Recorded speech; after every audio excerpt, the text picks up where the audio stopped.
Buongiorno in diretta da Focus TG, ovviamente anche oggi tantissima cronaca dalle nostre province. Partiamo con i furti, tra poco ci collegheremo con Edi Kaliman per dei furti che sono stati messi a segno nella zona di Castelfranco, ma vediamo a Montebelluna bar e negozi svuotati proprio nel centro della città, l'ultimo colpo in ordine di tempo in una gastronomia inaugurata appena 3 settimane fa. Motivo in più per dare ancora di più e per far vedere che non sono, cioè che questo non si ferma, anzi maggior ragione continuare a dare sempre di più e ad assicurarci di più. Non intende farsi piegare dai ladri Corrado Attardi, titolare della gastronomia Gustomania in via Roma a Montebelluna, attività inaugurata nemmeno 3 settimane fa. Nella notte tra sabato e domenica il furto, con i malviventi che prima hanno tentato di forzare la porta d'ingresso, poi non riuscendoci si sono introdotti nel locale attraverso questa piccola finestra rimasta aperta in ribalta. Solo domenica mattina Corrado si è accorto del colpo, della cassa sparita e ha presentato denuncia ai carabinieri. Rientrato, successivamente si è reso conto che i malviventi non si erano limitati a rubare il fondo cassa. Ho sporto denuncia e quando sono tornato mi sono accorto che mi mancava effettivamente anche della merce. Ho portato via un po' di alcolici, ho portato via delle birre, ho portato via un paio di marchi di birra, ho portato via dell'olio. Un bottino di circa 500 euro, danni per fortuna limitati che mi fanno affrontare tutto questo con positività, ci spiega Attardi. Non è bello sapere che dove ho aperto la mia attività non mi senta sin dall'inizio totalmente sicuro. Pur essendo in una zona molto frequentata come il centro, non si può mai abbassare la guardia, insomma. Comunque testa alta, sappiamo che noi siamo dei ragazzi comunque giovani che ci stanno provando a imprendere. Al taglio del nastro della gastronomia lo scorso 16 maggio era presente anche il sindaco Bordin che, saputo del furto, ha voluto portare la propria vicinanza ai titolari. Nelle scorse settimane altre attività del centro montebellunese avevano dovuto fare i conti con i ladri. Non siamo gli unici in questa situazione. Significa, evidenzia il primo cittadino, che c'è un senso diffuso di impunità. Serve la certezza della pena per chi si macchia di questi reati. Dalla sua il Comune fa la propria parte, ad iniziare da un aumento della presenza sul territorio della polizia locale. Che quest'anno sarà presente fino a tarda notte in giro con le pattuglie insieme ai carabinieri, aumentare i controlli. Abbiamo i taser che sono operativi dal 1° giugno, vero è che ovviamente le autorità non possono essere dappertutto. Ha ignorato l'alta dei carabinieri e si è data alla fuga, è seguita subito una denuncia. Una folle fuga in auto di oltre 15 km prima di finire fuori strada e schiantarsi. Verso l'1:30 una 25enne trevigiana alla guida di una Renault Clio ha ignorato l'alta dei carabinieri dando il via a una precipitosa fuga lungo le strade dei comuni di Bassano del Grappa, Rosà e Rossano Veneto. La sua corsa si è conclusa a Loria in via Campagnola, dove ha perso il controllo del veicolo sul quale viaggiava ad alta velocità, finendo in un fossato a bordo strada. Ha quindi tentato disperatamente di proseguire la fuga a piedi, ma con scarsi risultati. È stata infatti raggiunta e bloccata. La giovane si è rifiutata di sottoporsi all'alcol test. È stata allora denunciata per resistenza pubblica ufficiale e per guida in stato di ebbrezza, aggravata dall'orario notturno e dall'aver provocato un incidente stradale. Allora, vediamo il maltempo e allerta gialla per rischio temporali sull'Alto Bellunese. Il centro funzionale decentrato della Protezione Civile del Veneto ha attivato il livello di attenzione per le aree delle Dolomiti orientali e occidentali con validità per l'intera giornata di oggi, lunedì. La decisione è stata presa in considerazione dell'evoluzione meteorologica prevista nelle prossime ore. Già da ieri pomeriggio sui rilievi si sono presentati rovesci e temporali a macchia di leopardo. Per la giornata di oggi martedì, il quadro atmosferico è previsto in netto peggioramento con piogge temporali possibili anche su parte della pianura. La montagna bellunese risulta tuttavia la più esposta. La Protezione Civile regionale invita alla prudenza negli spostamenti e nelle attività all'aperto. Andiamo adesso a Valdagno da Daniele Garbini e Simone Squarcina per la parte tecnica, perché ci sono famiglie che sono state evacuate un anno fa a causa di una frana e non sono ancora potute rientrare nelle loro abitazioni. A te Daniele. Sì, buongiorno direttore, buongiorno ai telespettatori. Confermo, siamo a Valdagno, in via Murri, poco lontano dai impianti sportivi. Ecco, questa alle mie spalle è proprio l'abitazione e sono in compagnia con alcuni rappresentanti delle famiglie che avevi detto, direttore, che sono state sgomberate ormai un anno fa per questa frana. Adesso il collega Simone Squarcina gli sta facendo vedere l'abitazione interessata e proprio quello è il fronte della montagna che è crollata proprio per quella terribile naufragio, quella bomba d'acqua che ha scatenato poi una serie di reazioni, se ricordate anche poi culminate con la tragedia del Ponte dei Nori, e quindi è stato un'ecatombe, con un momento di particolare gravità un po' tutta la comunità di Valdagno. Però ecco, a distanza di un anno le famiglie che ancora stanno pagando il conto di quell'evento sono proprio queste, sono una decina di persone, 3 nuclei familiari che hanno avuto modo di alloggiare per 6 mesi, rinnovati per altri 6 nelle case ATER, in attesa di poter rientrare a fare dei lavori, ma al momento questo anche disponibilità del comune è venuta meno e quindi loro, come Barbara Urbani, che fa la portavoce, qual è la situazione? Come vi sentite? Noi ci sentiamo affranti e doppiamente sfrattati perché appunto abbiamo ricevuto un'ordinanza di sgombero lo scorso 18 aprile dell'anno 2025 e ad oggi non c'è più data la possibilità dall'amministrazione attuale di avere nemmeno un alloggio fin tanto che non venga ripristinata la situazione della frana. Ecco, c'è stato anche un consiglio comunale proprio ieri, come il consigliere comunale dell'opposizione Alessandro Burtini, insomma ieri proprio è stato un momento anche di resa dei conti o comunque fare il punto della situazione a livello politico, perché è difficile, noi diciamo subito è un'area privata e questo poi crea un problema, però insomma l'evento è stato eccezionale, su questo voi puntate? Sì, l'evento è stato eccezionale, ma sembra assurda tutta la situazione in cui delle famiglie che sono state appunto messe in sicurezza evacuate nella notte del 17 aprile, adesso si trovano nuovamente in mezzo alla strada con degli anziani non autosufficienti sulle spalle da dover appunto gestire.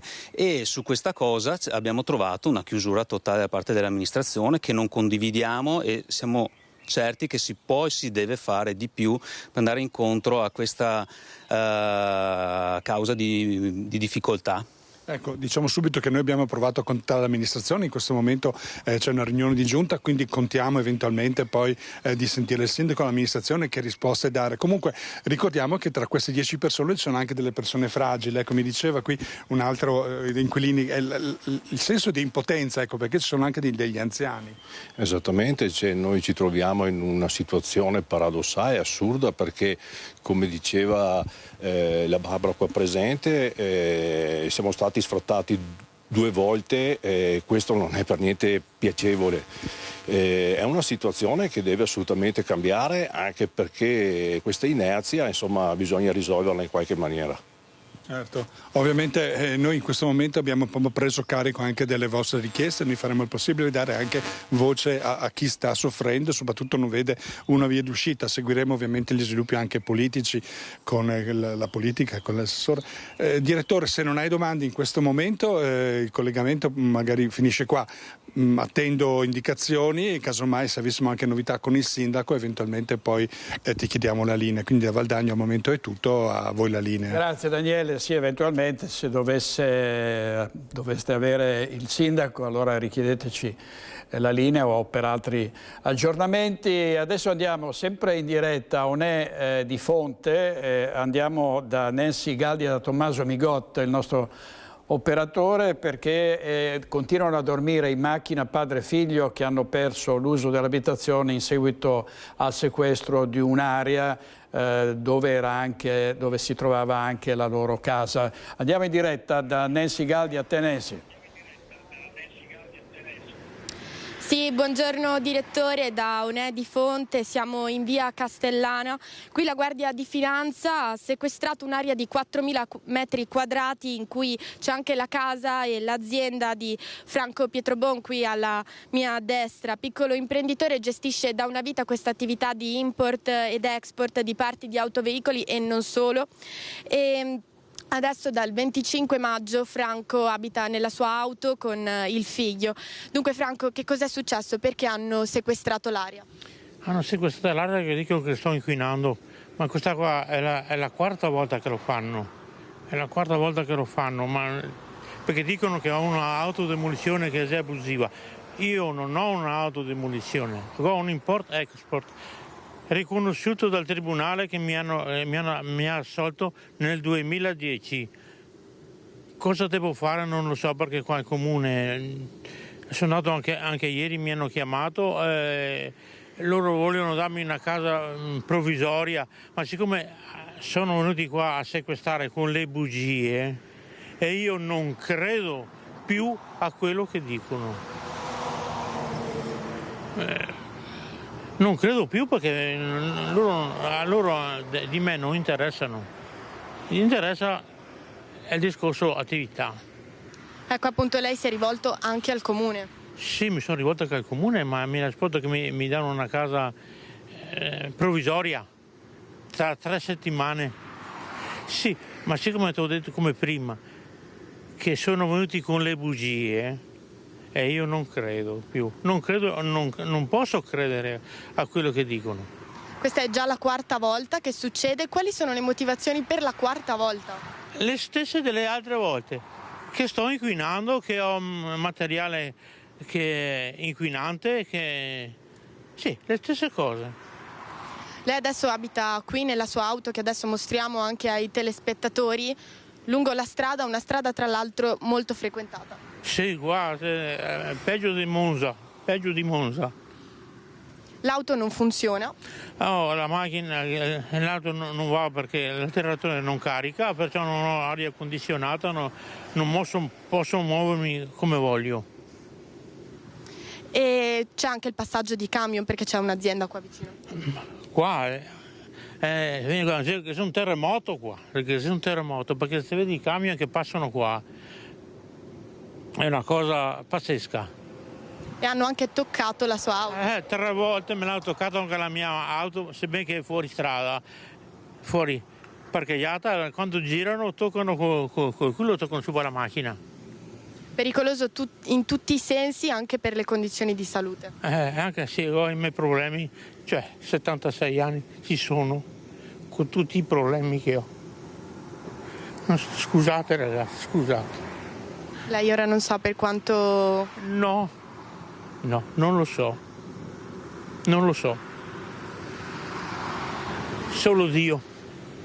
Io ho fiducia in Lui e spero che mi dia una mano. Grazie.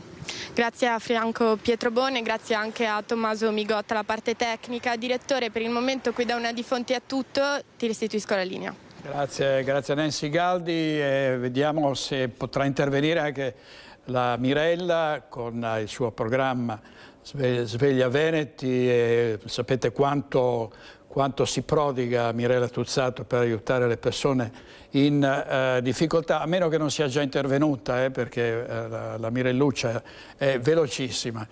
E da ieri sera sono in corso nella zona della Val di Fanes e dintorni, siamo vicino a Cortina d'Ampezzo, le ricerche di un escursionista slovena di 54 anni, la cui scomparsa è stata segnalata ai carabinieri di Ortisei dalla madre, preoccupata perché non aveva più contatti con lei. Secondo la donna, la figlia si sarebbe dovuta trovare in Val Gardena quando dalle analisi delle telecamere è stata intercettata la sua auto di passaggio sabato sera verso Fiames. Le ricerche si sono spostate a Cortina d'Ampezzo, dove in serata è stata trovata parcheggiata l'auto in località Felizzon. L'analisi delle celle telefoniche ha indicato come area dell'ultima attivazione del cellulare quella del Col Rosà. Ora il telefono risulta non raggiungibile Questa mattina l'elicottero della Guardia di Finanza ha effettuato una perlustrazione, al momento sta sorvolando la zona quello dei Vigili del Fuoco, quindi sono in corso le operazioni anche del Soccorso Alpino di Cortina, i Vigili del Fuoco, i Carabinieri, insomma mobilitazione per ritrovare questa donna di 54 anni. Adesso invece parliamo di una persona scomparsa da più giorni, è un ragazzo di cui non c'è più traccia. Andiamo in diretta a Spinea da Anna Maria Parisi con il nostro operatore Sandro Ponchio. A te Anna Maria. Sì, eccoci, buongiorno direttore. E a Spinea le ricerche si sono concentrate soprattutto lungo via Bennati, ultimo luogo di avvistamento di Mattia Testi, il ragazzo di 19 anni scomparso già con oggi da 5 giorni. Che cosa è successo, sì, sindaco allora, Bevilacqua? Sì, il ragazzo si è allontanato volontariamente. Era la sera con un amico nella zona dei parchi di via Bennati e da quel momento non si è più visto, per cui dopo alcuni giorni la prefettura ha attivato subito la procedura per le persone scomparse e ieri, coordinate dai carabinieri della locale stazione, insieme alla polizia locale, ma soprattutto con i vigili del fuoco che sono intervenuti in maniera massiccia con l'elicottero per sorvegliare le aree non visibili dal basso, diciamo, perché ci sono delle aree anche boschive, e con i cani l'unità cinofila. È stata fatta una ricerca a tappeto, ha partecipato anche la Protezione Civile di Venezia e di Spinea, però non ci sono stati risultati. Nella zona non è stato trovato nessun ragazzo, nessun segno del passaggio del ragazzo, per cui adesso l'attività si è estesa, cioè è uscita da Spinea concentrandosi in altre aree, cercando di seguire delle altre piste per vedere se il ragazzo si è allontanato dalla città. Comunque nei luoghi dove anche frequentava non è stato trovato nessun segno della persona. Ecco, c'è da dire, direttore, che via Bennati è una zona nei pressi di una scuola dove c'è un parchetto, i ragazzi usano ritrovarsi lì, e proprio poco prima della sua scomparsa Mattia si era trovato con un amico che ha partecipato anche alle ricerche proprio nella giornata di ieri, con cui c'era stato un piccolo battibecco, un alterco, e in un momento così di rabbia il 19enne Mattia Testi aveva preso il telefono gettandolo per terra, telefono che si è rotto. È vero che adesso è senza cellulare, ma naturalmente l'appello da parte della famiglia con tutta la comunità di Spinea è quello di fargli sapere che qui è atteso con grande amore, grande conforto, che insomma dia notizie di sé, anche chiedendo a qualcuno di prestargli un cellulare, fare una telefonata, o comunque se non se la sentisse di parlare con la famiglia, di chiamare qualcuno dei suoi amici o comunque delle persone a lui vicine per far sapere che sta bene, va tutto bene e che torni a casa. È così, sindaco? Sì, noi ci aspettiamo questo, noi non siamo qui né per condannare quello che è successo, noi speriamo soltanto che questo ragazzo si faccia vivo, anche per l'angoscia che hanno i genitori che in questo momento non sanno dov'è, e come padre posso anch'io comprendere insomma questa situazione, per cui noi ci aspettiamo che si faccia vivo in qualche maniera e dopo decida quello che vuole fare, perché lui è maggiorenne, per cui se vuol fare delle scelte, ma questo non è in contrasto con negare ai genitori di sapere che sta bene, ecco, questo è importante. Esatto, perché Mattia si trova senza cellulare, sembra che non abbia con sé nemmeno denaro contante, o comunque non abbia con sé disponibilità economica. Tra l'altro si era iscritto anche all'università e quindi qui lo stanno attendendo tutti quanti. Di non preoccuparsi, qualsiasi cosa possa essere accaduta è risolvibile, l'importante è che dia notizie di sé, che faccia sapere che sta bene e che torni a casa. Quindi Direttore, noi ci auguriamo che possa aver sentito questo appello o comunque che gli possa essere riferito questo appello anche da parte insomma, di tutta la comunità di Spinea. Ringraziamo il sindaco Franco Bevilacqua e ti restituisco la linea, direttore. Grazie molte, grazie. Chiunque avesse notizie, come diceva Anna Maria Parisi, lo faccia sapere. Avete visto la foto del ragazzo scomparso, quindi cerchiamo di ritrovarlo. Intanto vediamo dai giornali malore fatale mentre passeggia lungo il Brenta con gli amici. Morto un papà di 48 anni, è successo a Bassano del Grappa. Michele Bordignon si è accasciato all'improvviso, lascia la compagna e un figlio di 11 anni. C'è stata un'altra tragedia a Castello di Godego, dove un uomo di 45 anni, residente a Campo San Martino, ha perso la vita mentre era sul tetto di un capannone in costruzione. Stava lavorando nel cantiere di via Asiago a Castello di Godego. Intorno alle 11 del mattino di ieri il malore fatale che gli è costato la vita mentre era sopra il tetto di un capannone in costruzione. La vittima è Gheorghe Alexandrescu, 45 anni, dipendente della Gallinaro Costruzioni, residente con la famiglia a Campo San Martino. Secondo le prime ricostruzioni l'uomo sarebbe stato colpito da un improvviso malore, probabilmente un infarto. L'allarme è stato lanciato dai colleghi che lo hanno trovato a terra privo di sensi e hanno immediatamente avviato le manovre di soccorso. Sul posto il medico e gli infermieri del SUEM 118 che hanno tentato a lungo di rianimarlo anche con l'ausilio del defibrillatore. Ogni sforzo però si è rivelato vano. Cordoglio è stato espresso dalla CGIL di Treviso che ha richiamato l'attenzione sull'importanza della tutela della salute e della sicurezza nei luoghi di lavoro, soprattutto nei settori caratterizzati da elevato impegno fisico e dall'esposizione alle condizioni climatiche.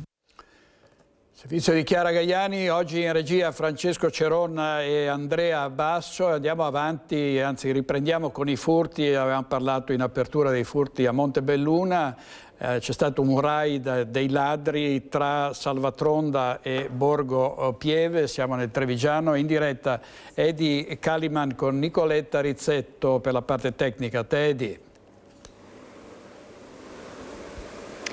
Direttore, buongiorno a te e ai telespettatori. Arrivano proprio da tantissime segnalazioni social le avvertenze insomma, di questa banda di ladri che nel weekend in una sola sera avrebbero colpito dalle 5 alle 7 case in poco meno di un'ora. Insomma un vero e proprio raid tra Borgo Pieve, dove ci troviamo adesso con Nicoletta Rizzetto, e Salvatronda. Quello che si legge, quello che le segnalazioni raccontano è di un sentimento di fatica e di ovviamente anche disillusione di poter riuscire ad arginare questo fenomeno che sta attanagliando queste province chiaramente e queste frazioni. Chiaramente siamo a Castelfranco Veneto. Abbiamo dato appunto, come dicevi tu, notizia ieri di Montebelluna. Ebbene, i furti non si fermano neanche in questa zona. Abbiamo poco prima di collegarci con te, direttore, sentito una signora che passeggiava con il cane che ci raccontava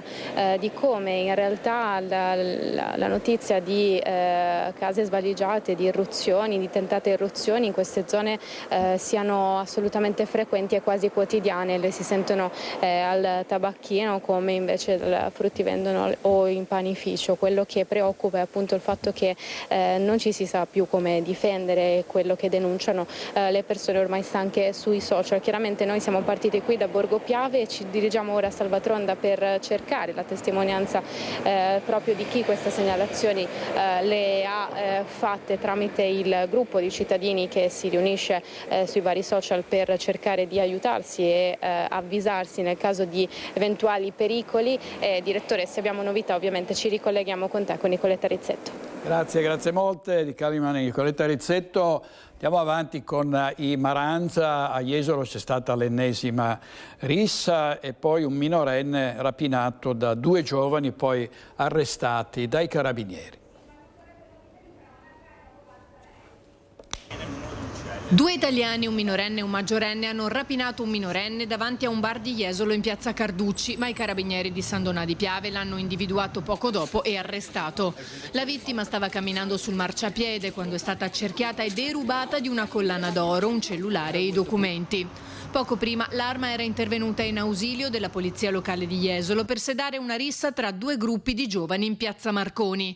Ma non è tutto. A distanza di pochi giorni dalle ultime risse con i Maranza, infatti, a Jesolo c'è stato un nuovo scontro tra giovani nella notte tra sabato e domenica in piazza Mazzini, che ha riacceso qualche preoccupazione nel cuore della movida balneare.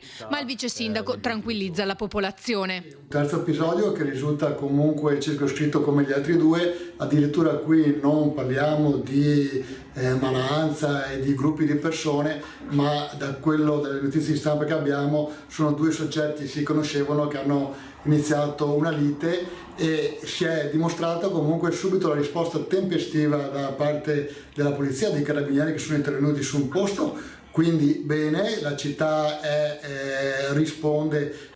Da subito, infatti, anche grazie ai rinforzi decisi dal Comitato per l'Ordine e la Sicurezza Pubblica, a Jesolo sono state attivate subito le misure di sicurezza necessarie. È una città che dal punto di vista sicurezza ha dimostrato con i numeri che è una città sicura. In questi giorni ci sono stati più di 200.000 presenze giornaliere, grazie anche al Corpus Domini, e tutto è filato liscio. Quindi sono episodi da condannare, sono episodi da attenzionare, ma sono episodi che restano legati a una semplice lite per ora. Per le forze dell'ordine è stato un intenso weekend di lavoro quello jesolano. 2 stranieri classe 1990 sono stati bloccati e perquisiti sabato sera, un altro denunciato. Oltre a essersi disfatti della droga durante l'inseguimento della polizia del commissariato di Jesolo, avevano addosso dosi fiutate dal cane della polizia locale. Vediamo ragazzi violenti in azione anche in Friuli Venezia Giulia, aggredito una giovane sulla linea 20 della Trieste Trasporti, protagonista un Maranza che però è stato preso a schiaffi da un altro passeggero. Ancora Maranza in azione. L'episodio è successo a Muggia, a bordo di uno degli autobus della linea 20 della Trieste Trasporti, nella giornata di ieri. Erano circa le 16 quando 6 giovani, alterati dall'alcol, sono saliti sul mezzo che stava percorrendo strada per Farnei. Da lì è cominciato il loro show. I Maranza hanno iniziato a comportarsi da bulli, importunando altri passeggeri più o meno coetanei, parolacce e prese in giro più che altro, ma il capo del gruppetto è andato oltre, ha preso di mira una ragazza e dalle parole è passato alle mani, arrivando a spintonarla. Stavolta però qualcuno si è ribellato. Uno dei passeggeri si è alzato dalla sedia e dopo aver raggiunto il capo dei Maranza gli ha rifilato 4 sberle. Il giovane, forse non si aspettava una reazione, è andato a sedersi in fondo al bus, attendendo la prima fermata per scendere. Nel frattempo, però, erano stati allertati i carabinieri. Raggiunto il mezzo, i militari dell'Arma hanno raccolto le testimonianze dei presenti e identificato i 6 Maranza ubriachi. Il loro capo, preso a sberle, non ha voluto sporgere denuncia. Servizio di Gianluca Paladin della nostra redazione di Trieste. Vediamo invece a Cividale una rissa in un istituto di formazione con la denuncia di 7 giovani minori stranieri non accompagnati. Sono stati utilizzati bastoni e altri oggetti contundenti, indagano i carabinieri. Un totale di 7 denunce per rissa e lesioni personali in concorso. È il bilancio di un'indagine condotta dai carabinieri a seguito di una violenta colluttazione avvenuta nelle scorse settimane all'interno del Civiform a Cividale del Friuli. I militari dell'Arma, delle stazioni di Cividale Faedis, con il supporto del nucleo radiomobile, erano intervenuti dopo una segnalazione per rissa tra una decina di giovani. All'arrivo delle pattuglie i partecipanti si erano però già dispersi. I carabinieri avevano rintracciato e identificato soltanto 2 giovani, rimasti lievemente feriti durante lo scontro e affidati alle cure del personale sanitario. Secondo quanto ricostruito nel corso delle indagini, durante la colluttazione sarebbero stati utilizzati bastoni e altri oggetti contundenti. Gli accertamenti successivi hanno consentito di identificare 7 presunti partecipanti, cittadini extracomunitari, denunciati in stato di libertà. Nel corso dei sopralluoghi i militari hanno inoltre sequestrato una spranga in alluminio, 3 bastoni in legno, una trave con punta acuminata, un tondino in ferro, una chiave inglese per idranti e un coltello da cucina, trovati nascosti nelle adiacenze della struttura. Servizio di Omar Costantini, e vediamo un ricercato per traffico internazionale di droga che è stato intercettato dai carabinieri della stazione di via Udine a Trieste. In manette è finito un rumeno di 26 anni.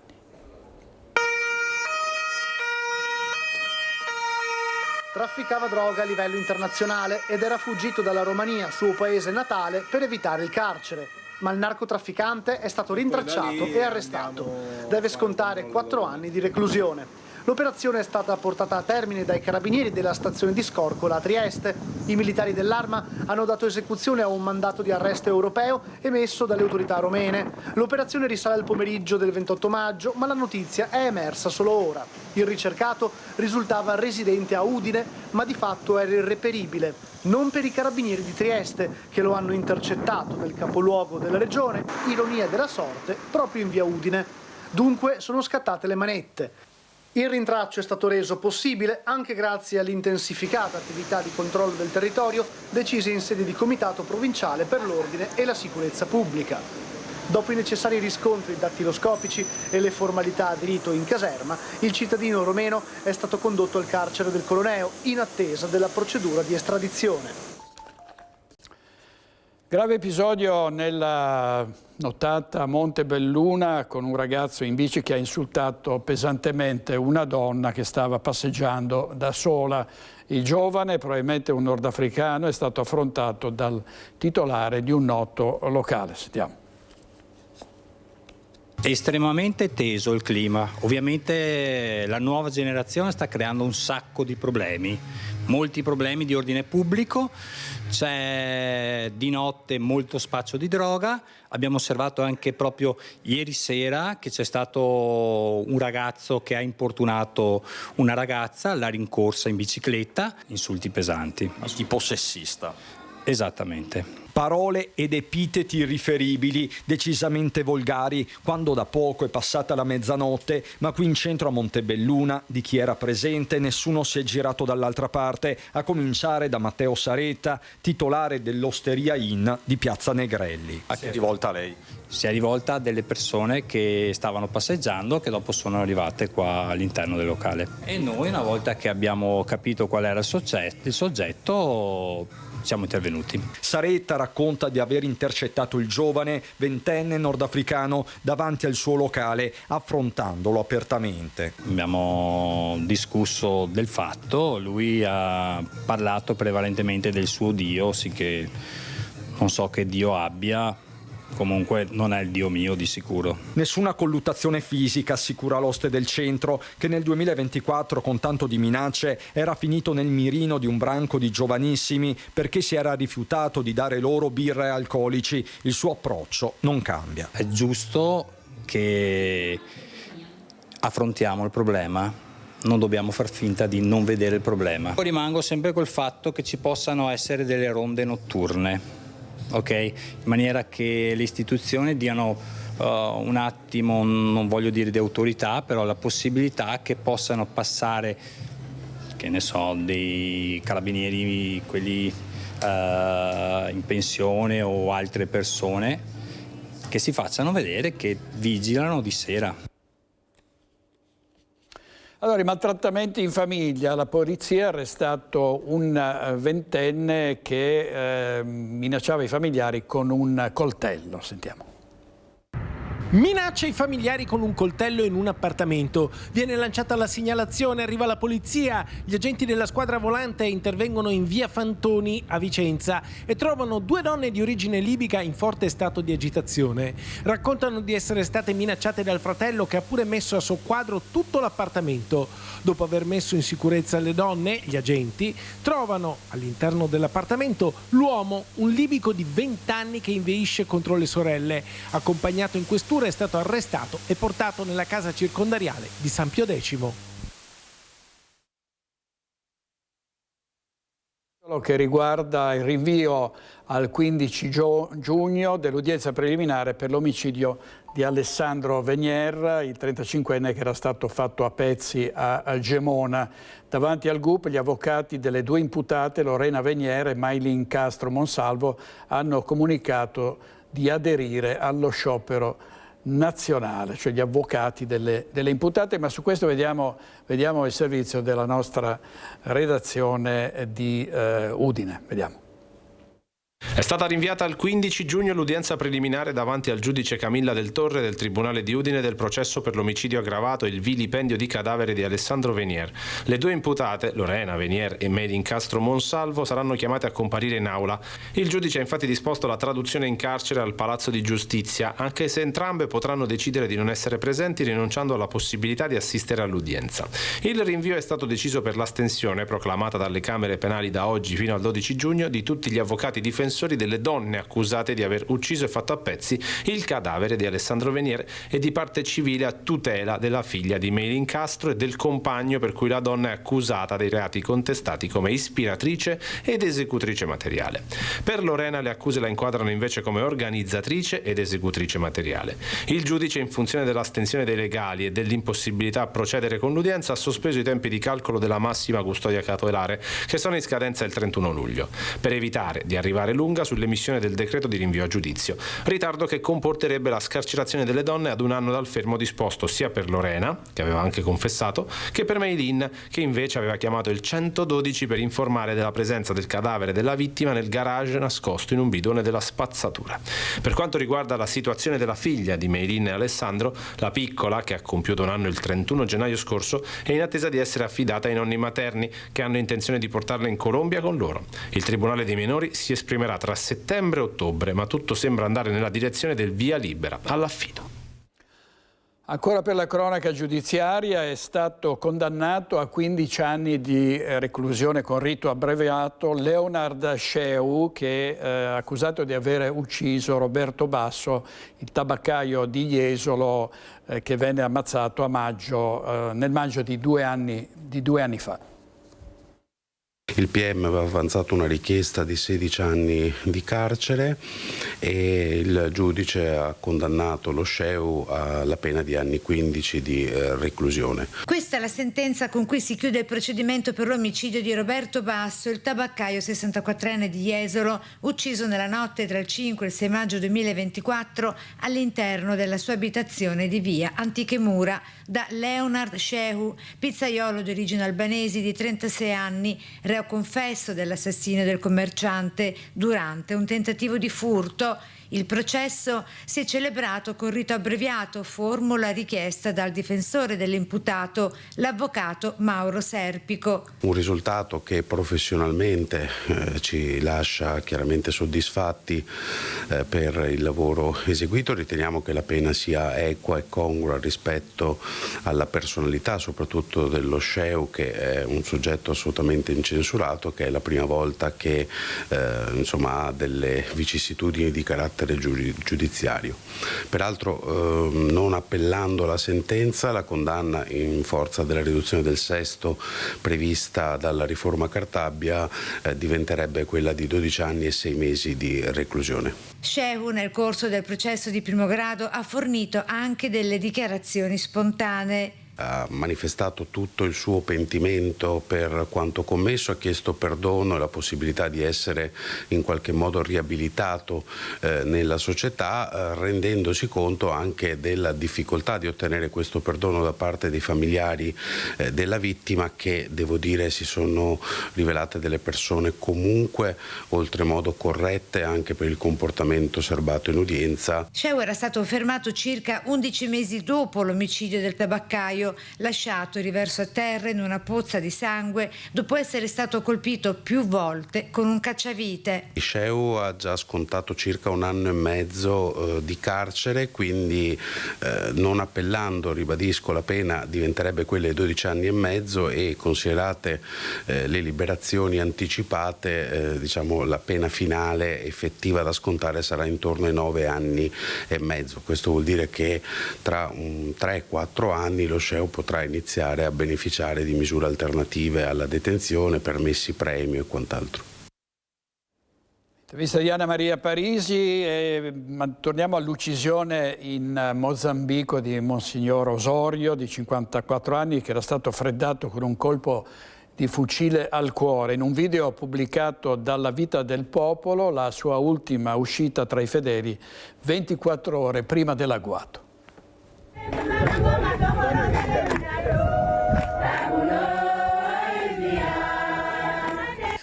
pubblicato sulla pagina Facebook della Vita del Popolo, inviato alla redazione da una lettrice, in cui appare Monsignor Osorio Citora Alfonso in Mozambico, circondato da 2 ali di fedeli mentre impartisce la benedizione il giorno prima di essere brutalmente ucciso.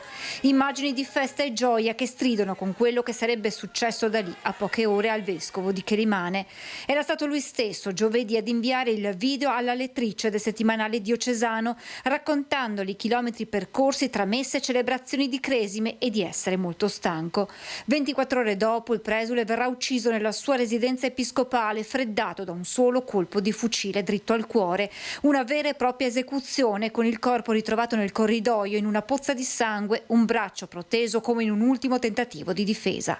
Le autorità locali hanno sin da subito avviato le indagini nel massimo riservo, nessuna pista viene al momento esclusa. Si cerca il movente di un delitto che non ha sconvolto la sola comunità africana ma anche la Marca. Monsignor Osorio era stato infatti superiore del centro missionario della Consolata Vittorio Veneto e superiore di Casa Milaico sul Montello. Nel 2025 Papa Leone gli aveva affidato la diocesi di Quelimane e qui aveva subito fatto sentire la sua azione, diventando una delle figure più influenti del Mozambico, con una riforma interna alla Chiesa che gli aveva procurato molti nemici.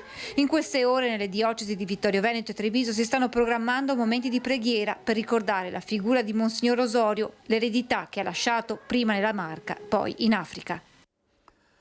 Servizio di Francesca Bozza.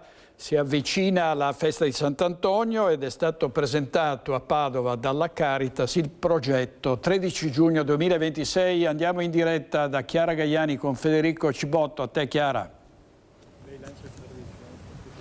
Direttore, buongiorno ai telespettatori. Con questa visuale bellissima della Basilica del Santo alle mie spalle vi raccontiamo, proprio come dicevi, che sta iniziando ormai davvero quasi il conto alla rovescia in vista della festa del Santo. Il 13 giugno sono attesi migliaia di pellegrini in Basilica, soprattutto per il momento più importante per la devozione, quello della processione, quando dopo la messa solenne delle 17 la statua di Sant'Antonio uscirà dalla Basilica per incontrare la città detta appunto del Santo. Una giornata di grande fede, di grande devozione, di grandi emozioni che Rete Veneta vi racconterà in diretta dalle 5:30 del mattino fino alle 22:30, quando le porte della Basilica del Santo si chiuderanno. Un momento che i frati della Basilica, i frati francescani, dedicano anche alla carità, all'attenzione verso gli ultimi. Il pane dei poveri era una cosa molto importante per Sant'Antonio, che durante tutta la sua vita ha prestato attenzione ai poveri e agli ultimi, si è dedicato totalmente a loro. Quest'oggi sono stati presentati i progetti lanciati per questo 13 giugno, un progetto 13 giugno 2026 che è legato all'Africa, proprio per ridare la vista in particolare ai bambini che soffrono e rischiano la cecità nei paesi più poveri dell'Africa, in particolare il Benin e il Togo. Allora sentiamo fra Valerio Folli che ci racconta questo progetto, è il direttore della Caritas di Sant'Antonio. Poi ringrazio Cristian Roque Allende che era qui con me per la collaborazione tecnica, e la linea può tornare a voi. Il progetto 13 giugno che proprio vorrebbe, il sogno è quello di ridare la vista. Sì, noi ci siamo lasciati guidare da Danilo, questo missionario laico che è del territorio padovano, che vive ormai da diversi anni in Benin. Dico sempre Benin-Togo perché è un progetto che esce un po' dai confini nazionali del Benin, e lui ha capito che una delle emergenze era quella sanitaria, la salute in particolare dei bambini, delle persone che vivevano nelle periferie e che rischiavano di perdere la vista perché le difficoltà economiche sia per raggiungere l'ospedale sia per pagare le visite erano significative. Ecco, lui ha intuito che poteva esserci questa soluzione attraverso questa opportunità di andare incontro alla gente nei villaggi e realizzare questi ambulatori mobili per poter fare delle visite e somministrare le medicine o fare piccoli interventi per poter prevenire la cecità e i problemi più gravi soprattutto nella salute degli occhi. Ecco, questo progetto vuole rinnovare l'attrezzatura, soprattutto i camion, i tir, ma anche i macchinari che vengono utilizzati per le visite. È un progetto in rete con altre strutture, infatti c'è chi dona per esempio la sala chirurgica e altre organizzazioni che donano altri macchinari. Ecco, noi andremo ad aiutare a costruire la struttura su cui si appoggeranno tutti questi altri elementi per creare un ambulatorio mobile che possa non solamente andare incontro alle esigenze sanitarie, quindi ambulatori, sala chirurgica, sala degenza, ma anche una sala per i volontari, per i medici, per gli operatori sanitari che dall'Italia vanno e si affiancano a Danilo per curare le persone. Quindi è un bel progetto che raggiunge chi è in necessità, chi fatica a comprendere anche che a volte basterebbe poco per risolvere un problema che domani potrebbe essere molto più grave, e quindi il nostro desiderio con questo progetto Giugno è dare speranza e continuare a dare speranza e continuare a dare la vista a chi rischia di perderla, soprattutto i bambini, le persone più in difficoltà che si trovano in ambienti igienico-sanitari più difficili.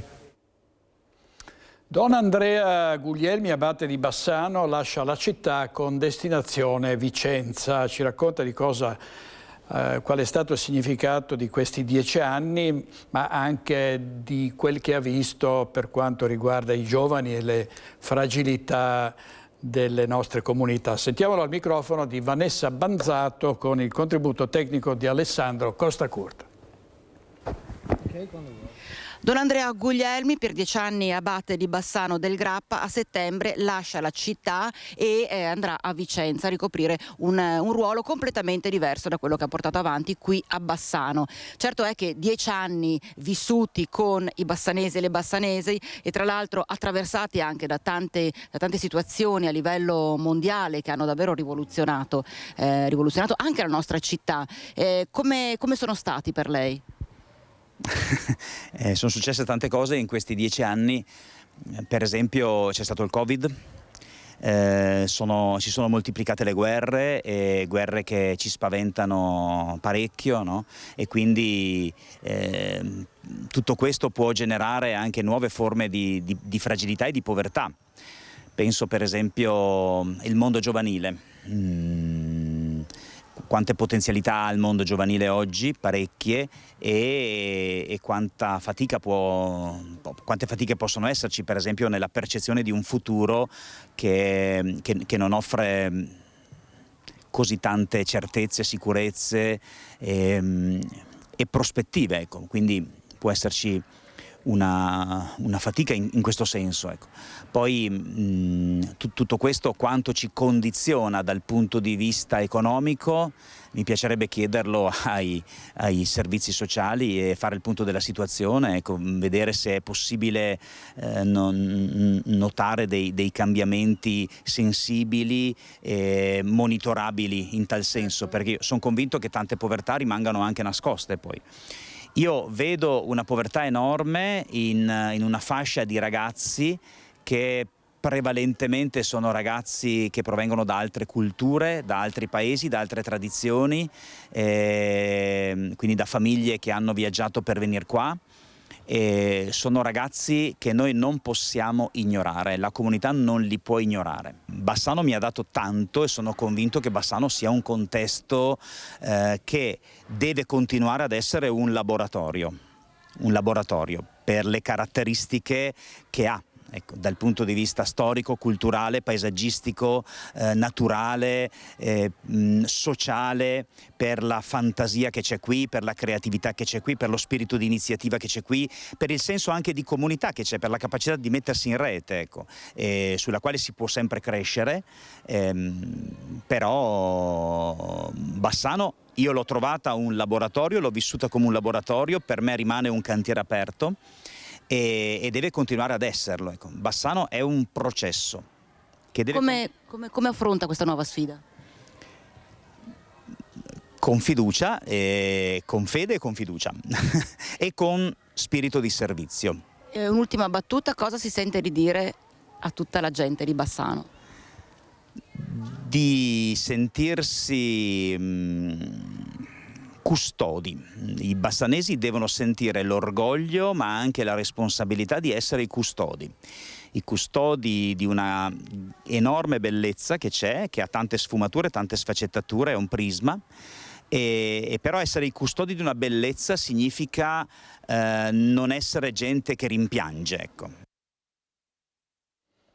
Da Bassano del Grappa a Vicenza. Vicenza è una città dove c'è molto degrado e dove recentemente c'è stato un giro di vite dei controlli delle forze dell'ordine per cercare di mettere in sicurezza soprattutto i commercianti che avevano sollecitato questo intervento. Sentiamo. Vogliamo ringraziare comunque la Questura per l'intervento immediato che abbiamo avuto comunque il riscontro subito nella serata di sabato sera per quanto riguarda i controlli. I cittadini qui del quartiere sono comunque felici per avere questo supporto. I commercianti della porta ovest della città applaudono la raffica di controlli delle forze dell'ordine eseguiti durante il weekend, in particolare di notte, lungo Corso San Felice, Viale Verona e il quartiere San Lazzaro fino all'area della fiera. Proprio sabato, all'indomani della violenta aggressione del branco di minorenni italiani di seconda generazione ai danni di 2 studenti del Piovene, gli esercenti avevano sollecitato un giro di vite della sicurezza proprio in questa zona, dove il ripetersi di eventi violenti e criminali negli ultimi tempi aveva raggiunto un livello allarmante. Un controllo specifico è anche stato effettuato proprio nel bar e nel ristorante, dove la scorsa settimana aveva fatto irruzione un uomo armato di fucile. Gli agenti hanno trovato tra gli avventori anche una decina di pregiudicati. Una iniziativa del prefetto coordinata dalla Questura, che non deve però restare un episodio isolato, dicono i cittadini. È stata comunque un'iniziativa da parte della Questura ottima, direi, anche perché i residenti e comunque la clientela stessa delle attività commerciali si sente più sicura e più tutelata. I controlli non servono solo nelle ore serali, ma anche nella quotidianità durante il giorno, appunto nelle ore lavorative degli esercizi commerciali. E sempre a Vicenza vediamo la truffa del trading online. La polizia locale del nord-est vicentino denuncia un 18enne. Tiene truffa da più di 30.000 euro con il trading online. La vittima è un giovane che si presenta al comando di polizia locale nord-est vicentino. Denuncia di essere stato convinto da un conoscente a partecipare a un programma di investimenti finanziari particolarmente vantaggiosi. Effettivamente, dopo le prime operazioni, i guadagni avrebbero raggiunto velocemente i 54.000 euro. Per poterli riscuotere, però, al giovane sarebbe stato chiesto di effettuare altri versamenti continui e sempre più ravvicinati su vari conti correnti indicati di volta in volta dal finto broker. Insospettita, la vittima ha denunciato e gli investigatori della prima unità operativa del consorzio di polizia locale nord-est vicentino hanno individuato il soggetto a cui il denaro confluiva. Si tratta di un 18enne di Tiene che, da quanto accertato, in 6 mesi avrebbe ricevuto dalla vittima oltre 31.000 euro. Per questo è stato denunciato. Servizio Carlo Alberto Inghileri, vediamo la prima pagina del Mattino di Padova. Cerca di sedare una rissa per un monopattino, insegnante aggredita da un alunno. È successo a Vigonza davanti a una gelateria, richiesto l'intervento dai carabinieri, la professoressa delle medie è finita al pronto soccorso. Ancora un salto in Friuli Venezia Giulia, a Spilimbergo, una maxi operazione da parte della Finanza che ha smantellato una delle più grandi fabbriche clandestine di sigarette mai scoperte in Italia, con addirittura le camerate per gli operai, tonnellate di tabacco sequestrate con l'arresto di 7 persone. Quantitativo di tabacco trovato, 78 tonnellate, nonché la grandezza del capannone. Parliamo di almeno 2 linee produttive su un capannone di circa 9.000 metri quadrati, predisposto per ospitare 42 operai. È questo il bilancio emerso dalla maxi operazione della Guardia di Finanza di Udine e Pordenone nelle scorse ore, che a Spilimbergo ha scoperto una delle più grandi fabbriche clandestine di sigarette mai individuate in Italia. Un blitz notturno ha rivelato un'immensa cittadella del contrabbando strutturata per essere totalmente invisibile all'esterno. Le 2 linee produttive industriali erano infatti racchiuse in un'area un'area coibendata e insonorizzata alimentata da enormi generatori a gasolio con sistemi tecnologici di ventilazione e recupero fumi per non tradire l'attività. All'interno i militari hanno mappato una sofisticata control room attiva 24 ore su 24 per monitorare ogni angolo dello stabile, una mensa, una lavanderia e 9 camerate con 42 posti letto dove gli operai vivevano in totale isolamento. Nel perimetro logistico, oltre alle 78 tonnellate di tabacco e a 25 milioni di pacchetti contraffatti,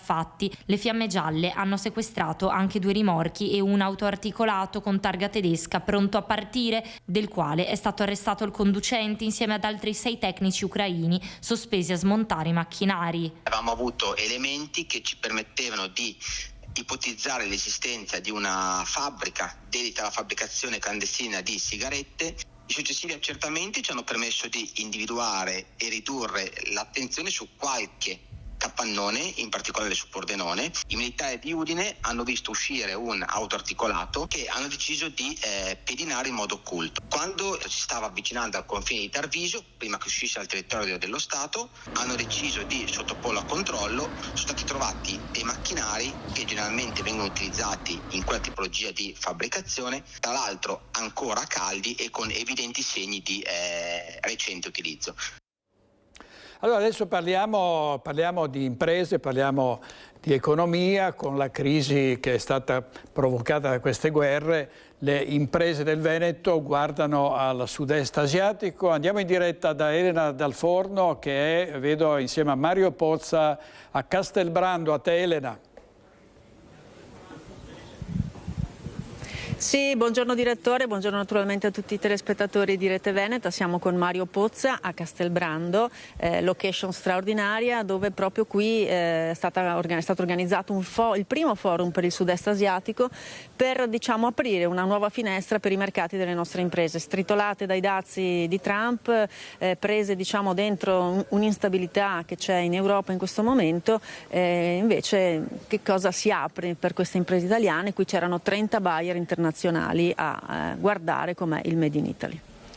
Si aprono delle opportunità perché il continente australiano, che fa parte dell'area asiatica, e l'Asia stessa in questo momento hanno tantissime opportunità. In virtù di cosa? In virtù dell'accordo che l'Australia ha firmato con la Comunità Europea e l'Italia con l'India. Il Made in Italy piace e quindi è meglio sfruttarlo. Lo sfruttiamo al massimo perché abbiamo l'eccellenza di imprese, abbiamo prodotti di qualità e i nostri imprenditori sanno fare bene il loro lavoro e di conseguenza abbiamo puntato su quest'area e come, non dico alternativa, ma come ulteriore mercato, dopo il Mercosur che l'abbiamo fatto col Foro Primes, ma come ulteriore mercato che può dare tantissimo, perché abbiamo tra la Cina e l'India sono 3 miliardi di abitanti solo là e di conseguenza grandi opportunità e grande mercato. Tra l'altro un mercato di persone molto giovani, un mercato molto stabile anche politicamente. Intanto ci spostiamo, direttore, perché è ricominciato a piovere. Quindi dicevamo anche una modalità sicura per gli imprenditori, visto che trovano comunque governi che stanno facendo bene il loro lavoro. Sì, governi sicuri, ma tra l'altro la rete è sicura, perché la rete delle Camere di Commercio italiane all'estero, che ho l'onore di guidare, ma c'è Venice Promes, che è la nostra agenzia veneta delle Camere di Commercio per l'internazionalizzazione, c'è la Regione Veneto dietro e quindi ci sono tutti quei soggetti. Poi c'è la rete pubblica, SICE, Simest, le ambasciate e i consolati che sono al fianco delle nostre imprese in questa rete istituzionale che quando tu affronti questi mercati ti sostengono e se tu hai bisogno ci vai. Quello che io insisto di più, sfruttate di più la nostra rete delle Camere di Commercio perché vivono l'esperienza dell'impresa in quei paesi con la loro famiglia, con la loro storia imprenditoriale. Ti accompagnano anche dopo. Ecco, parliamo invece proprio dei settori merceologici che potrebbero interessare proprio le nostre imprese. Diamo per scontato l'agroalimentare, Presidente, ma quali sono gli altri? Gli altri sono l'arredo design, c'è stata una forte richiesta da parte dell'India e della Cina e del Giappone su questo comparto, che tra l'altro è un comparto che è un po' in sofferenza e quindi cade proprio a fagiolo questo evento di Castelbrando. Abbiamo il distretto del mobile più importante, tra i più importanti d'Italia, proprio in quest'area qui, e poi ovviamente la meccanica nostra è una meccanica di alta qualità e quindi il manifatturiero richiesto dall'Australia e richiesto dagli altri paesi che sono presenti come le Filippine, come la Corea, la Malaysia e altri. Bene, ecco, quindi diciamo si aprono nuove opportunità, nuove finestre per le nostre imprese. Vedremo come va a finire. Come ha detto anche l'amministratore delegato di Venice, sì, ha detto adesso questo è un primo incontro, poi vedremo i matrimoni se andranno in porto. Nel frattempo noi da Castelbrando abbiamo detto tutto, credo, e ti restituisco la linea, direttore. Grazie Elena. Elena Dal Forno con il nostro operatore Alberto Pivetta, e adesso andiamo in pubblicità con i nostri registi Francesco Ceron e Andrea Basso. A tra poco, state con noi.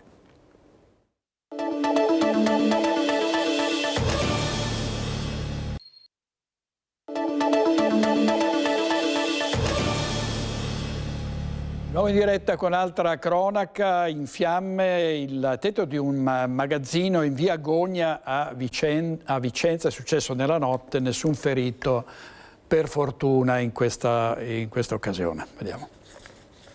Paura nella notte in via Gogna per un incendio scoppiato in un magazzino prontamente spento dai vigili del fuoco, che hanno impiegato 4 ore per mettere in sicurezza l'edificio. Fortunatamente nessun ferito. I pompieri, arrivati con una squadra di 5 operatori e un'autopompa, hanno dovuto tagliare parte del tetto in legno con le motoseghe per isolare il focolaio. Le fiamme si erano sviluppate da un'auto parcheggiata sotto la struttura.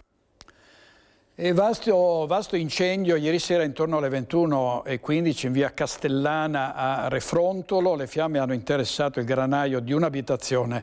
Immediato l'arrivo da Conegliano Vittorio Veneto delle squadre dei vigili del fuoco, intervenute con 5 mezzi e 14 operatori che hanno circoscritto il rogo prima che potesse propagarsi alla stalla e alle case vicine. 2 anziani coniugi ultra ottantenni sono rimasti lievemente intossicati e trasportati dai sanitari del SUEM in ospedale per accertamenti. Sul posto anche i carabinieri di Pieve di Soligo. Gli incidenti stradali, dolore e sconcerto tra Zerobranco e Peseggia per la scomparsa di Giacomo Lazzarin, 35 anni, morto in sella alla sua moto ieri sera in una galleria a Barcis. Fatale il tamponamento con una Panda. L'ho salutato ieri mentre partiva, racconta una vicina di casa. Proprio ieri l'ho visto a pranzo che stavamo mangiando e l'ho visto partire in sella alla sua moto e ho detto un buon divertimento Giacomo, ma ti prego. Dentro di me proprio ti prego Giacomo, fai rientro, buon divertimento però allo stesso tempo, quindi sì, era proprio quella cosa che l'ho visto uscire dal cancello. È questo l'ultimo fotogramma che Valentina conserva dell'amico e vicino di casa Giacomo Lazzarin, il 35enne residente a Zerobranco ma originario di Peseggia di Scorzè, morto in un tragico incidente a Barcis in Friuli, in sella a quella che era la sua più grande passione, la moto. In questa nuova palazzina in vicolo Pastrello, il giorno dopo ci sono da un lato dolore e sconcerto, dall'altro tutta la vicinanza a Giulia, la compagna con cui viveva e stava progettando il proprio futuro. È sempre pronto al sorriso, sempre pronto al saluto, sempre cordiale, sia qua come vicino, sia quando lo trovavamo al lavoro, quindi una persona proprio che, dicevamo prima, mancherà come presenza. Giacomo è morto a seguito di un volo fatale quasi 70 metri dopo aver tamponato una Fiat Panda all'interno della galleria Montefara, il tunnel che collega Barcis a Montereale Valcellina. Un impatto tremendo con la moto andata poi a fuoco. Dalle prime verifiche effettuate attraverso le immagini delle telecamere di FVG Strade, ora sotto sequestro, sembra emergere come l'utilitaria con 3 donne a bordo, una ventenne alla guida, viaggiasse con i fari spenti. Allo stesso tempo pare che la moto procedesse a velocità sostenuta. Le indagini sono in corso. Di certo determinante è stato il primo intervento di un passante, un tecnico di elisoccorso fuori servizio che ha aiutato le 3 donne a mettersi in salvo. Non c'era più nulla da fare invece per Giacomo, conosciuto e ben voluto tra Zerobranco e Peseggia, dove vivono i genitori, anche per il suo lavoro al supermercato lì, a pochi chilometri da casa. Giacomo era conosciuto perché col lavoro che faceva all'interno del supermercato, insomma, era una figura che tutti prima o poi incrociavano, sempre sorridente, sempre tranquillo, sempre disponibile, e quindi senz'altro colpisce per la persona che era. Poi colpisce effettivamente perché incidenti sulle strade purtroppo ne accadono sempre più spesso, e quando l'esito è così tragico nessuno può rimanere indifferente, anche chi magari l'avesse solo incrociato una volta soltanto. Quello che ogni volta traspariva in lui era proprio questa bontà, che anche se non lo conoscevi proprio di persona, ma comunque si assaporava questa sua dolcezza, ecco.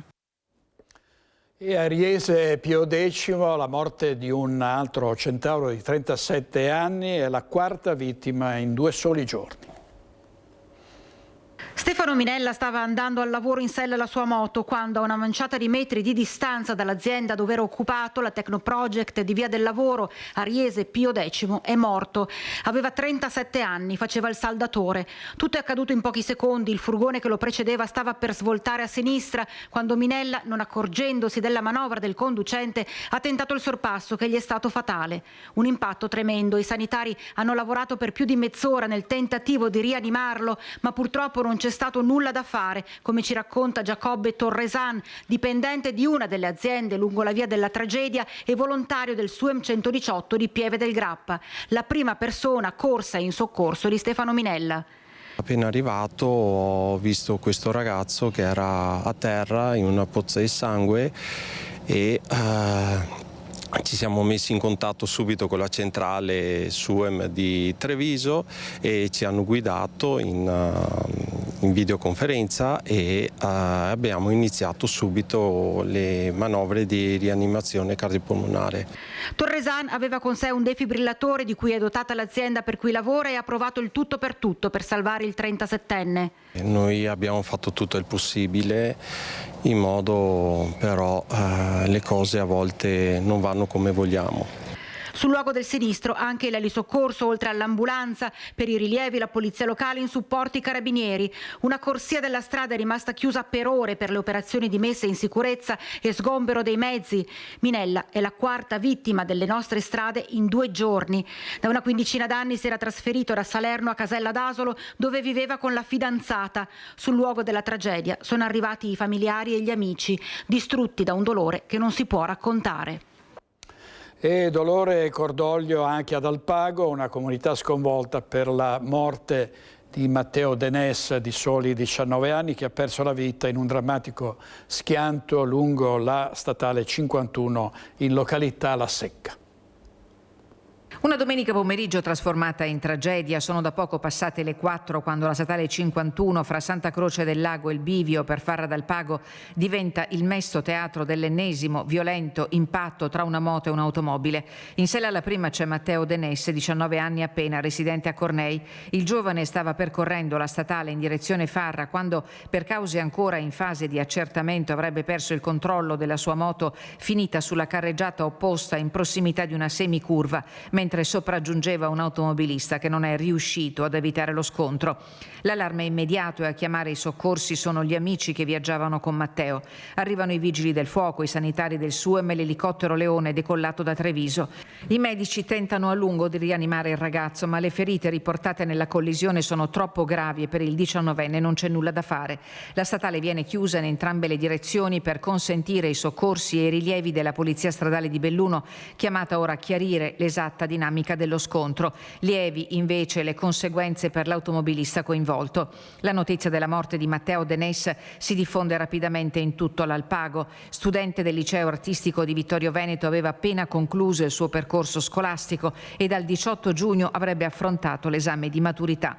Sconvolto il sindaco Alberto Peterle. Siamo ancora tutti sconvolti per quello che è successo ieri e in questo momento sì, non possiamo che stringerci attorno alla famiglia, attorno ai genitori, attorno ai fratelli che sono stati colpiti da questo fatto gravissimo e da questa tragedia che insomma non ha poco sì, di sensato. Un dolore indicibile per l'intera comunità a fronte di una vita piena di progetti e aspettative spezzata all'improvviso sulla strada. Matteo Denès lascia i genitori e i suoi 2 gemelli, Alessia e Victor. A loro il pensiero del primo cittadino di Alpago. Adesso secondo me è il momento del dolore e del rispetto, poi capiremo effettivamente perché quel tratto di strada non è la prima volta che purtroppo ci fa riflettere insomma su questi episodi. È una strage senza fine sulle strade. Vediamo ancora la cronaca giudiziaria con una notizia pubblicata dalla Tribuna di Treviso poco fa. Il giallo dell'abbazia di Vidor, cioè della morte di Alex Marangon. L'inchiesta è chiusa, per la procura non è omicidio. Per gli inquirenti la morte del 25enne di Marcon sarebbe legata all'assunzione di ayahuasca durante il rito sciamanico nell'abbazia di Vidor. In arrivo gli avvisi di conclusione delle indagini per 5 persone. La famiglia contesta questa ricostruzione. Le controperizie escludono che Alex sia morto per i traumi di una caduta dalla terrazza. E qui una foto della vittima Alex Marangon. La giustizia in affanno un po' dappertutto, ma in particolare a Venezia, 100 precari a rischio dal 1° luglio, il sit-in di protesta davanti alla procura di Piazzale Roma appunto all'ingresso di Venezia. Vediamo. Non vogliamo più assunzioni. Noi vogliamo più assunzioni. Se il 1° luglio non avremo i contratti che chiediamo, significa che metà della forza lavoro del Tribunale sparirà tutta ad un colpo e quindi i servizi verranno ridotti al minimo e saranno molto in affanno. Circa 100 i precari della cittadella della giustizia a Venezia che rischiano il posto con la scadenza dei contratti PNRR fissata al 30 giugno.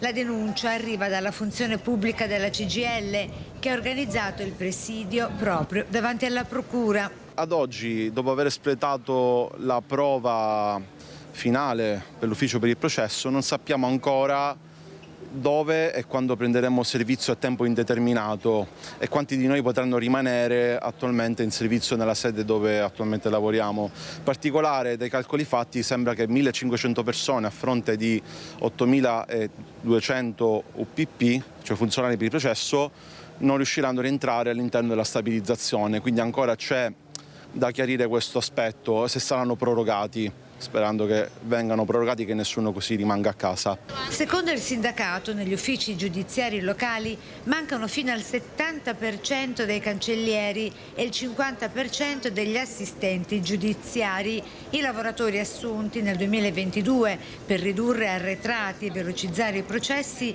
potrebbero essere esclusi dal sistema dal 1° luglio. Attualmente noi siamo occupati all'interno delle cancellerie del Tribunale di Venezia, tra le cancellerie civili e penali. Io attualmente sono in servizio alla sezione GIP GUP del Tribunale. Altri miei colleghi qui presenti invece sono anche in servizio presso la cancelleria fallimentare. Siamo andati a riempire quei vuoti di organico che erano presenti qui 4 anni fa, quindi siamo anche diventati parte integrante del personale precedente e lavoriamo ormai quasi in simbiosi. Senza stabilizzazioni e nuove assunzioni il sistema non regge, così il sindacato chiede la conferma di tutto il personale precario e un piano straordinario di rafforzamento degli organici. I precari rappresentano in questo momento la metà della forza lavoro del Tribunale, quindi verrebbero ridotti i servizi a favore del cittadino e la durata dei processi potrebbe riaumentare rispetto al passato.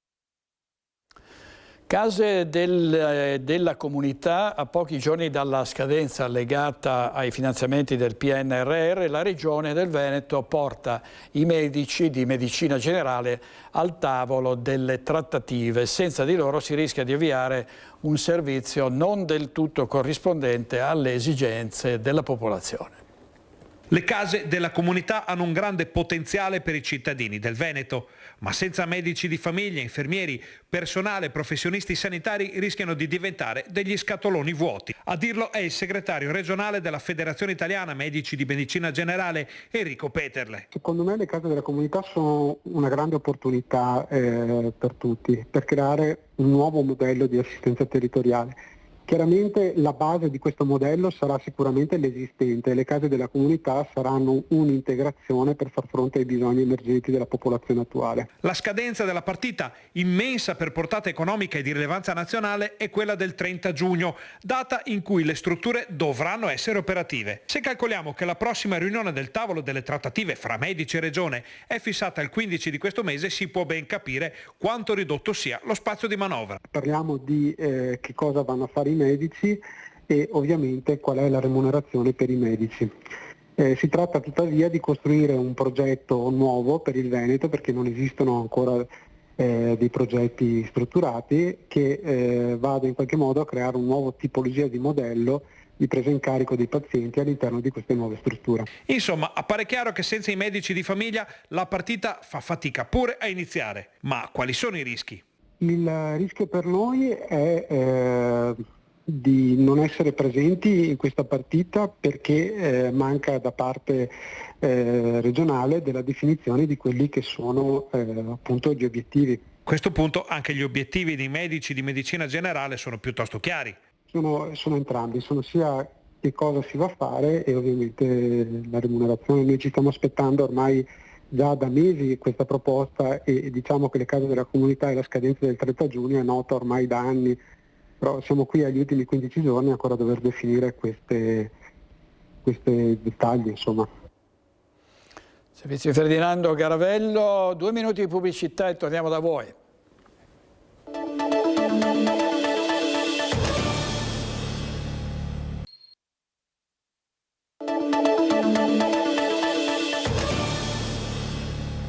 Andiamo a Venezia, dove il sindaco Simone Venturini ha incontrato gli atleti vincitori del Palio delle Antiche Repubbliche Marinare.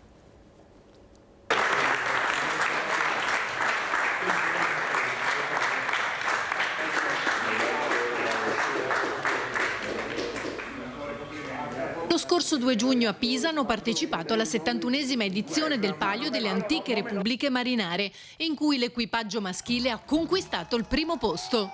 Ho voluto riceverli quanto prima, ringraziarli personalmente uno a uno, consegnare un piccolo omaggio della città di Venezia a tutti loro e soprattutto dire che sono stati veramente un orgoglio per me, e mi hanno fatto un grande regalo, perché il primo giorno dell'insediamento è arrivata anche la vittoria al Palio, quindi davvero sono doppiamente grato a loro anche per questo bel regalo di inizio mandato. Una vittoria arrivata grazie a una grande squadra, ma anche al lavoro del nuovo allenatore. Sicuramente con il mio arrivo abbiamo cambiato la tecnica, abbiamo cambiato gli uomini in barca, la disposizione degli uomini in barca, ma proprio la concezione di come affrontare l'allenamento e di come approcciarci all'evento sicuramente è cambiata. Veniamo da un paio di stagioni incolore dove il galeone di Venezia non brillava, e quest'anno invece hanno ruggito alla maniera giusta. È stato veramente un bel percorso, perché dopo insomma la figura in sordina dell'anno scorso ad Amalfi, ripartire ad agosto, io mi sono preso l'incarico di parlare con il referente del comune, il nostro Giovanni Giusto,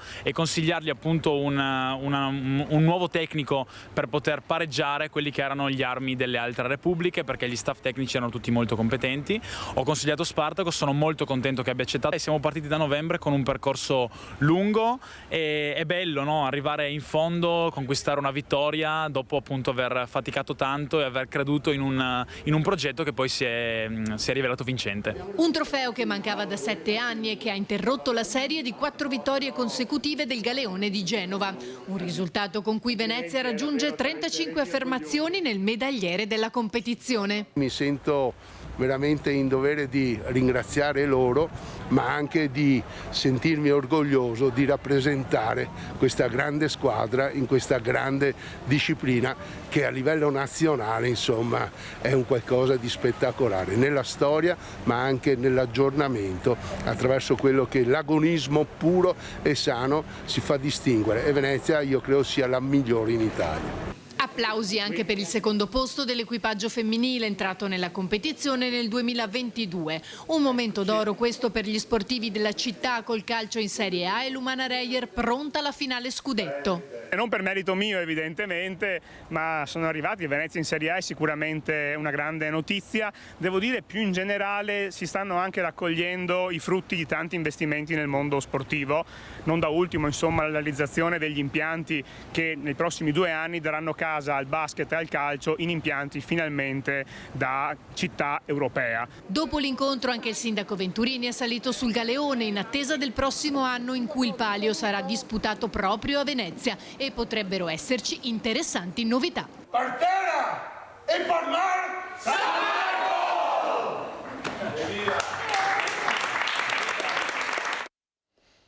Servizio di Ilaria Marchiori, e sempre a Venezia riparte il progetto di velaterapia dell'Associazione Italiana contro le leucemie, un percorso di riabilitazione psicosociale per pazienti con tumore del sangue. Riparte ancora una volta da Venezia Sognando Itaca, il progetto di velaterapia dell'AIL, l'Associazione Italiana contro leucemie, linfomi e mielomi. Nato 20 anni fa sul lago di Garda, il progetto ha raggiunto il mare nel 2009. Sulle barche pazienti oncoematologici accompagnati da skipper professionisti, medici, infermieri e psicologi, sognando Itaca perché come Ulisse si trovano ad affrontare un mare aperto e sconosciuto. Nei porti escono decine di barche messe a disposizione dai nostri sostenitori con i pazienti, però la cosa importante è che questo progetto è stato capito, è stato recepito e viene portato avanti laddove è possibile tutto l'anno. Quanti pazienti si portano in giro in questa maniera, più o meno all'anno? Centinaia di pazienti. Sognando Itaca è un progetto di riabilitazione psicosociale che, partendo da quell'ampio sistema di variabili psicologiche, sociali e di stile di vita che possono influenzare la malattia, promuove azioni di benessere del paziente. Rafforzando proprio il corpo e la mente, rafforza, come vi dicevo, anche il sistema immunitario, quindi questo completa un processo di guarigione. Ci sono degli studi a proposito, cioè ci sono dei dati? Ci sono dei dati, hanno pubblicato sia a livello di modelli animali ma anche sull'uomo proprio una correlazione stretta tra il benessere proprio psicologico, psicofisico e la guarigione. Tra chi partecipa al progetto di velaterapia dell'AIL anche il campione olimpico veneziano di canoa Daniele Scarpa.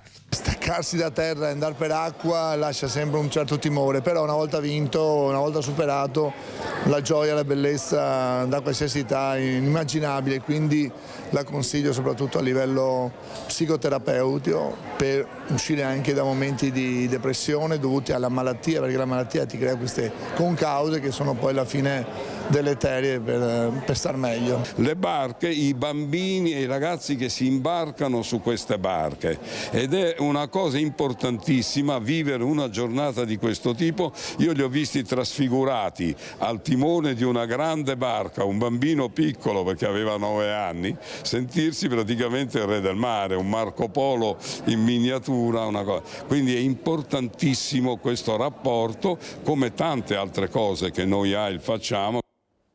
Servizio di Filippo Fois, un parterre des rois questa sera a Focus, Grazia Azzolin, Leopoldo Bottero, David Lovat, Alessio Morosin, Leonardo Padrin, Arnaldo Pitton, Simonetta Rubinato e Massimiliano Tiozzo.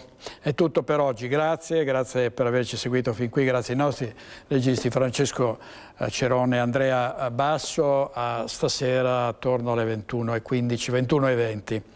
Buona giornata.